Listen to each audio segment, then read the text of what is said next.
अब देख रहे हैं विशेष, आपके साथ मैं हूं सईद अंसारी। स्वागत है आपका। आज महाकुंभ की तैयारियों की बारी। तैयारियों की तो बात करेंगे, चुनौतियों की भी साथ बात करेंगे, लेकिन उससे पहले बात आस्था के रंगों की। प्रयागराज में इन दिनों ये रंग बिखरे पड़े हैं और अगले 1.5 महीने तक इस शहर का दृश्य ही अलग होगा। यहां आने वाले साधु दुनिया भर में आकर्षण का केंद्र बने रहते हैं। हमारी ये विशेष रिपोर्ट।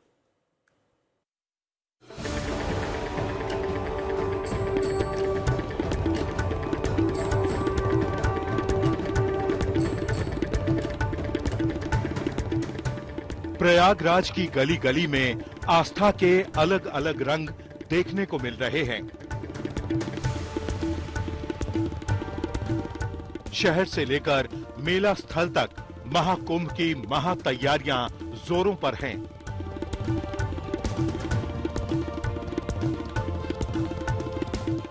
साधुओं का उत्साह हिलोरे मार रहा है। हर दिन एक नए अखाड़े की पेशवाई से माहौल और भी भक्तिमय होता जा रहा है। बुधवार को बारी थी वैष्णव अखाड़े की पेशवाई की। यही है महाकुंभ की मस्ती और भक्ति। कोई अखाड़ा अनुशासन की सीमाओं से बंधा हुआ है तो कोई अपनी ही मस्ती में सराबोर।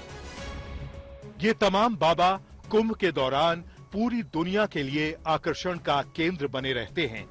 कोई एम्बेसडर बाबा के नाम से मशहूर है तो कोई घुड़सवार बाबा के नाम से, लेकिन सबसे ज्यादा सुर्खियों में रहते हैं वो बाबा जो किसी खास जिद को लेकर सालों से किसी न किसी तपस्या में लीन हैं। जैसे ये हठयोगी महाकाल गिरी। कहते हैं कि इन्होंने अपना बायां हाथ पिछले 9 सालों से खड़ा कर रखा है। इसे वो अपनी धर्म ध्वजा कहते हैं।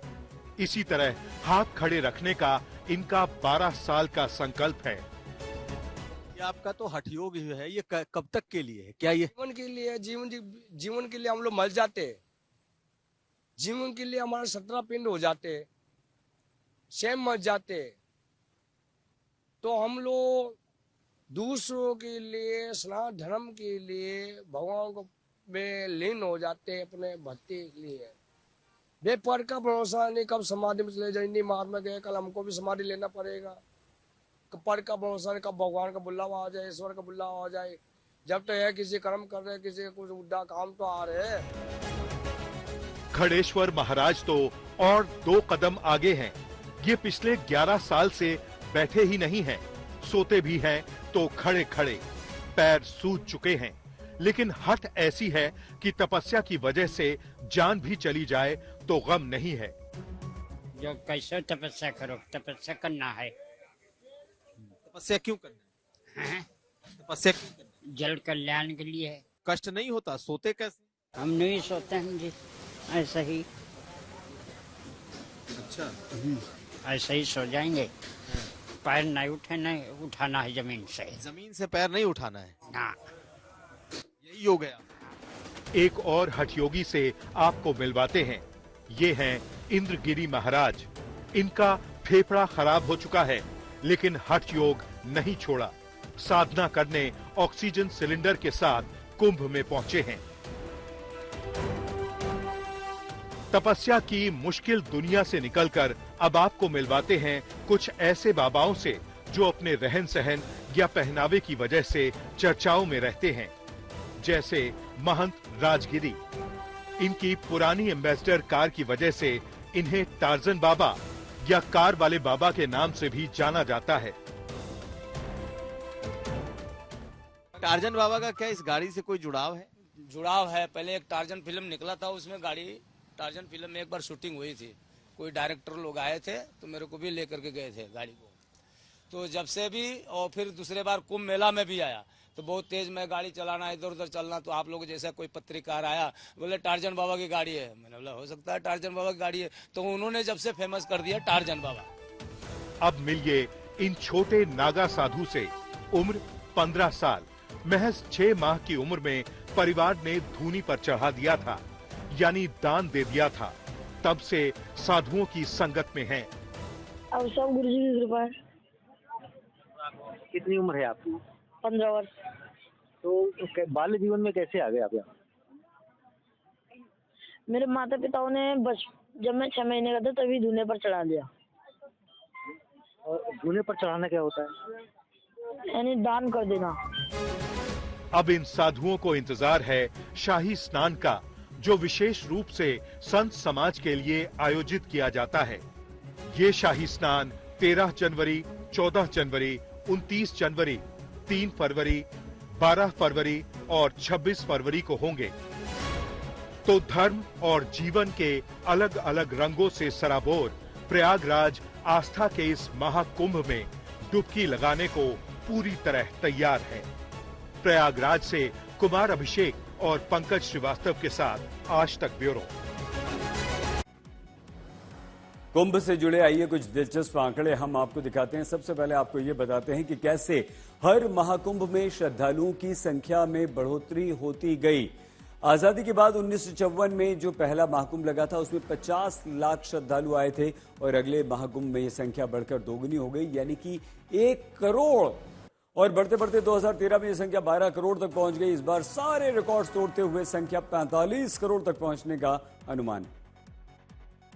45 करोड़ का जो अनुमान लगाया गया है वो अमेरिका की जनसंख्या से भी अधिक है। तो आप सोचिए, जनसंख्या सुरक्षा से जुड़ी कई चुनौतियां भी लेकर आने वाली है। इतने लोगों के रहने के लिए करीब 1.5 लाख टेंट्स लगाए गए हैं। सुरक्षा के मद्देनजर 50,000 से अधिक पुलिसकर्मियों की ड्यूटी लगाई गई है। एक अलग शहर बसाने के लिए श्रद्धालुओं के आवागमन के लिए 400 किलोमीटर की सड़कें बनाई गई हैं। 69,000 स्ट्रीट लाइट्स यहां पर लगाई गई हैं।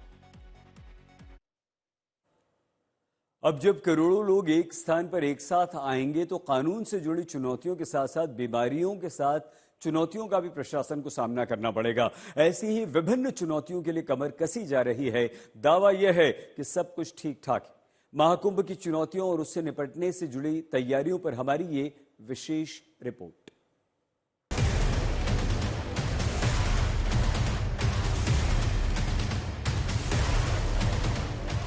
45 करोड़ लोगों को संभालने की चुनौती,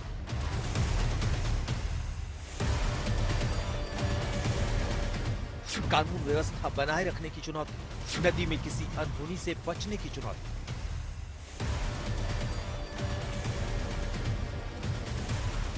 HMPV वायरस से बचने की चुनौती। शहर तैयार है, लेकिन महाकुंभ की मेजबानी में इम्तिहान भी हजार है।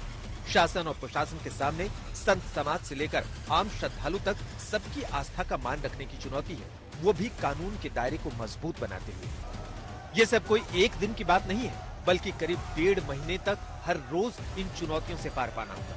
इसके लिए तैयारियां भी जोरों पर चल रही हैं। हम इस वक्त प्रयागराज के इस कंट्रोल रूम में हैं, जहां पर तकरीबन 3000 के आसपास कैमरे लगाए गए हैं और इस कैमरे से पूरे महाकुंभ की और साथ साथ लगभग पूरे प्रयागराज की निगरानी हो रही है। ये वो कंट्रोल रूम है जहां मेरे पीछे अगर आप देखेंगे तो कई बड़े बड़े स्क्रीन लगाए गए हैं और शहर से लेकर महाकुंभ का एक एक कोना कोना, एक एक चप्पा चप्पा इस कैमरे में दर्ज है। यहाँ पर आप देखें तो लगातार तकरीबन सैकड़ों पुलिसकर्मी हैं जो लगातार AI से जुड़े हुए इन कैमरों की निगरानी करते हुए आप देख सकते हैं। एक तरफ प्रयागराज पुलिस भीड़ से निपटने के लिए मॉक ड्रिल करती दिख रही है, तो दूसरी तरफ NDRF की टीम स्नान के दौरान श्रद्धालुओं को किसी भी अनहोनी से बचाने के लिए तैयारियों को अमली जामा पहना रही है।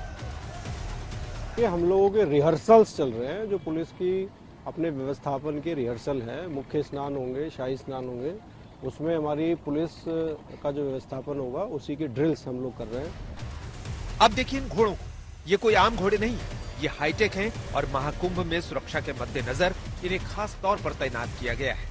माइक्रोचिप्स के साथ तैनात ये घोड़े लाखों रुपए कीमत के हैं और हाईटेक ट्रेनिंग से गुजर चुके हैं। इसका ब्लड जो है बाम ब्लड घोड़े हैं, ये वो थ्रोब्रीड हैं, वो इंग्लैंड की नस्ल है, ये अमेरिका की नस्ल है जो बाम ब्लड कहे जाते हैं। इनको ये आपस में अपने में गेम में मारा मारी कर रहे हैं, बाकी इनको कोई मात देने वाला घोड़ा नहीं है। इनके घोड़ों की गर्दन में चिप पड़ी हुई है, जिसका कॉन्टेक्ट जो है Delhi EFI equestrian federation of India से है। EFI में इस समय पता है कि घोड़ा प्रयागराज मेले महाकुंभ मेले में है। प्रयागराज में अगले हफ्ते से शुरू होने जा रहे महाकुंभ के दौरान करोड़ों लोगों के आने और स्नान करने का अनुमान लगाया जा रहा है। इस दौरान इस वायरस के महामारी बनने की आशंका को देखते हुए तैयारियां शुरू कर दी गई हैं। बाकी तैयारियों के साथ साथ प्रशासन के लिए इससे निपटना किसी महाचुनौती से कम नहीं होगा। कुंभ मेला क्षेत्र में हमारे 13 हॉस्पिटल बनाए गए हैं, जो 100 बेडेड हॉस्पिटल हमारा रन कर रहा है और 2 25 बेड के हॉस्पिटल हमारे जो है आज से रन कर जाएंगे। शेष 20 बेड के 8 हॉस्पिटल और बढ़ाएंगे हैं, वो भी 10 तारीख तक चालू हो जाएंगे। 2 इन्फेक्शियस डिजीज हॉस्पिटल बन रहे हैं, वो भी हम 10 तारीख तक चालू कर लेंगे। ये नया वायरस धीरे धीरे कई राज्यों को अपनी चपेट में ले रहा है। अभी घबराने की नहीं, लेकिन सावधान रहने की जरूरत तो है ही। महाकुंभ जैसे मौकों पर खास तौर पर, क्योंकि ये वायरस संक्रमित शख्स के जरिए ही तेजी से फैलता फूलता है। आज तक ब्यूरो। विशेष में आज के लिए बस इतना ही। आप प्लीज अपना बहुत ख्याल रखिएगा। देखते रहिए आज तक।